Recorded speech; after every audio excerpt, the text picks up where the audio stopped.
Hi, I'm Selena Baca, founder, host, lead educator with the American Crochet Association. I'm also the pattern writer behind Selena Baca Crochet, and I'm here to show you how I add crochet patterns to Ravelry. In this tutorial, you'll learn how to create a pattern listing on Ravelry step by step. I'll cover the information you'll need to add, tips for making your pattern easier for customers to find, and ways to present your pattern clearly and professionally. Keep in mind that Ravelry may update its features and layout over time, so what you see on the screen may look a little different from this tutorial. So instead of focusing on every button or the exact layout, because I am filming on a desktop, the goal is to help you understand the process and best practices so you can confidently create and manage pattern listings now and in the future. You'll need to be set up as a designer in order to list patterns through Ravelry, and you can find the setup instructions in the Ravelry Pattern Store Guide, and the link is included below.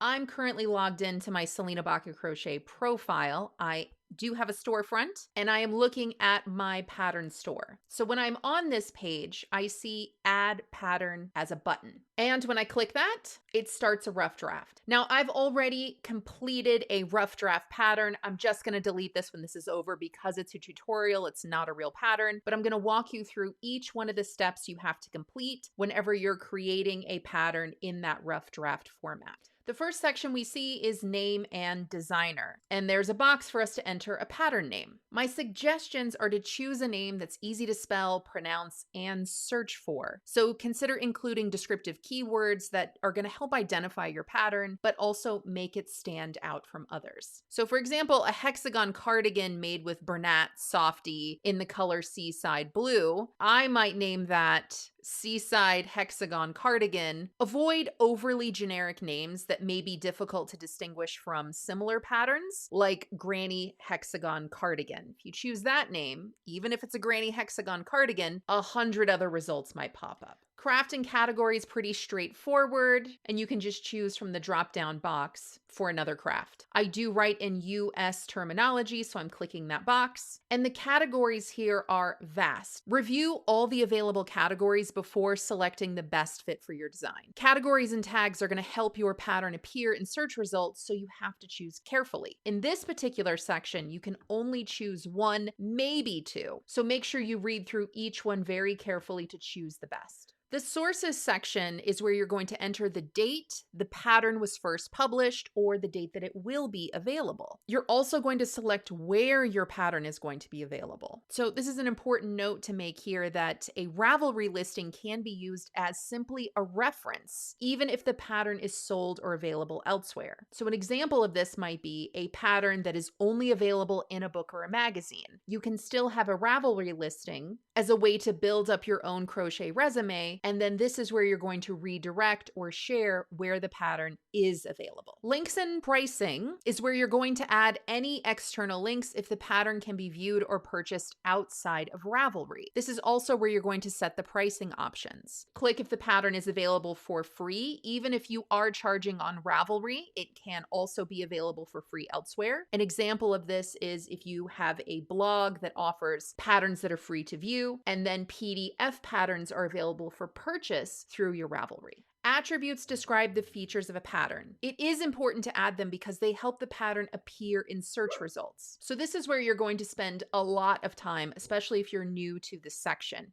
Now, when I click the drop-down menu, I can see all of these different categories. And within each one of these categories, there are more categories. I suggest starting from the top, reading each one, and working your way down. If you have a question about any one of these, you can just hover over individual selections, and you can get a note from Ravelry with further information. Select only the attributes that accurately describe your pattern. This is a lot of information, but it is a really important aspect of using Ravelry and really making sure that you use as many attributes as possible to help your pattern be found in search results. Yarns and needles is where you're going to put the specific yarns that you used for your pattern and the specific needle size you used as well. Whenever you click on the box, it's a smart search, so you can find the exact yarn that you're looking for. A fantastic feature of Ravelry is that yarns are also individually linked and listed here. So this is a way of attributing and linking your patterns to the specific yarns available. If you're using more than one yarn or holding two strands together, together, there are options for you to choose those features. The hook list is an easy drop down, so just choose the exact size and millimeter that you used for your pattern. Here's a list of all available languages. English is at the top, so I do have that clicked since I write my patterns in English. But if it is available in other languages, you can click them here. The notes section starts with a box where you can add in the sizes available. So this is where you're going to list sizes clearly, but very simply. So if you've got a sweater that's available in small, medium, large, you can add that here. If you have a blanket that's 30 by 30, then list that exactly. Next is the pattern notes box. Now I like to do two things here. The first thing is copy everything from my cover page of my pattern and paste it here. There are some individual formats that I can use, like bulleted list feature and making headers bold, so I will take my time and go through to format. And on the top, I do something a little different. I always add one clear call to action. For example, I have a Facebook community. I want everyone who enjoys my crochet patterns to join my Facebook community. That's where I have pattern testing calls, crochet alongs. I offer coupons and community sales. So my Facebook group is really the place where I want people to be. Alternatively, if you have an email list, you may want everyone to join your email list. So that is another example of a call to action.